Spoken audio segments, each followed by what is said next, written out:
আপনি যে বারবার একই দোয়া আল্লাহর কাছে চেয়ে যাচ্ছেন, এটা তো আর এমনি এমনি হয় না। আপনি যে প্রত্যেক 5 ওয়াক্ত নামাজে দুহাত তুলে একই দোয়ার ফারিয়াদ করছেন, এটা তো আর এমনি হয় না। তাহাজ্জুদে মাথা নত করে সেজদা করে কাছের প্রিয় মানুষটাকে চাওয়া, এটা তো আর এমনি এমনি হয় না। আপনার এই দোয়ার সফরের রাস্তায় এত বাধা বিপত্তি আসার পরও আপনি এখনো গিভ আপ করছেন না, হাল ছাড়ছেন না। আপনার কি মনে হয় এগুলো এমনি এমনি হয়? এত সবর ও ধৈর্য ধরে আল্লাহর উপর কোনো অভিযোগ না করে বারবার আল্লাহকে রাজি খুশি করানো, প্রিয় জিনিসটাকে পাবার জন্য ইস্তেগফার করা, জিকির আজগারে মগ্ন থাকা, প্রত্যেকটা সেই কাজ করা যেটাই তোমার মনকে প্রশান্তি দেয়, এগুলো তো আর এমনি এমনি হয় না। এই সবরের রাস্তায় চলতে চলতে আল্লাহ সুবহানাহু ওয়া তাআলার শুকরিয়া আদায় শিখে যাওয়া, প্রিয় মানুষটাকে পাবার যন্ত্রণায় আল্লাহ তাআলার এত নিকটবর্তী হওয়া, তেনার মহাব্বতে পড়ে যাওয়া, এটা তো আর এমনি হয় না। আমি জানি তোমার মন কতটা কাঁদে, কতটা তড় পায় যখন তুমি দেখো অন্যদেরও দোয়া কবুল হচ্ছে, অন্যদের নেয়ামত দান করা হচ্ছে, কিন্তু তুমি এত সবর করে দোয়া করছো, তাও তোমাকে নেয়ামত দান করা হচ্ছে না।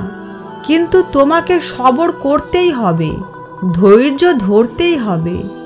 আমি জানি এমনটা লেখা বা কাউকে বলা যে সবর করো, এটা অনেক সহজ, কিন্তু যাকে ধৈর্য ধরতে হয় সে জানে যে সবর করা বা ধৈর্য ধরা কতটা কঠিন। আপনাদের আমি যে বলি সবর করুন, ধৈর্য ধরুন, আপনাদের কি মনে হয় আমি কি কঠিন পরিস্থিতিতে পড়িনি? আমিও বহু বাধা বিপত্তির মধ্য দিয়ে গিয়েছি, কিন্তু কোনোদিনও হাল ছাড়িনি। সবর আর ধৈর্য ধরে আল্লাহর ফয়সলার জন্য অপেক্ষা করতাম। আলহামদুলিল্লাহ, আল্লাহ আমার দোয়া কবুলও করেছিলেন। এই দুনিয়ায় সবাই অনেক পেরেশানির মধ্য দিয়ে যায়। এই দুনিয়ায় আল্লাহ তাআলা প্রত্যেককেই ভিন্ন ভিন্নভাবে পরীক্ষায় ফেলেন।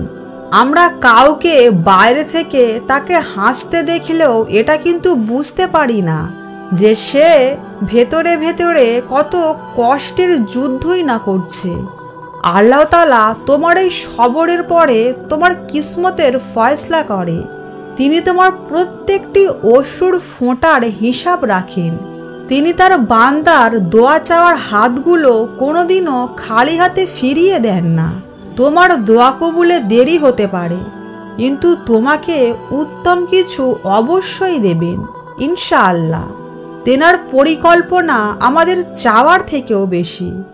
কোরআনে আল্লাহ বলেছেন, তোমরা আমাকে ডাকো, আমি তোমাদের ডাকে অবশ্যই সাড়া দেব।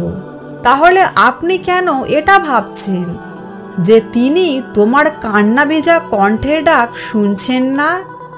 আপনার কিসমতের কাহিনী আল্লাহ লিখেছেন, কিন্তু আল্লাহ তাআলা আমাদের উপর এত মেহেরবান যে তিনি বলেছেন আমার বান্দার কিসমত তার করা দোয়া ছাড়া কেউ বদলাতে পারবে না। তাহলে কেন ভাবছেন এটা তোমার কিসমত খারাপ, দোয়া কবুল হচ্ছে না বলে?